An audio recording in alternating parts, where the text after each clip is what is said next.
Kaya karamihan sa ating mga OFW tumatanda na talaga sa abroad. Yung iba, senior citizen na, ayaw pa rin mag-for good. Bakit?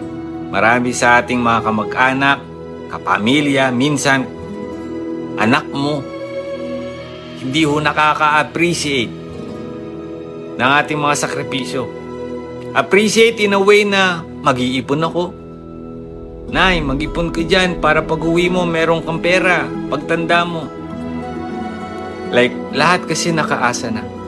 Teka lang, huwag mo sasabihin lahat. Oo, alam ko, hindi lahat. Pero kadalasan, kapag ang isang OFW ay nasa abroad na, mainit tayo sa kanila. Pero pag wala na tayo, na itutulong sa kanila, ganito na lumalabas. Tumanda ka na sa abroad, wala ka man lang naiipon. E paano makakaipon kung lahat kayo nakasandal sa kanya? Diba?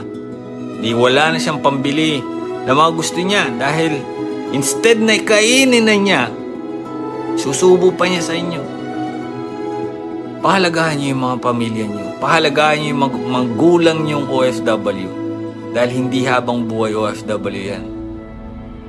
Tsaka lang kayo iiyak kapag wala na yan. Tsaka nyo lang marirealize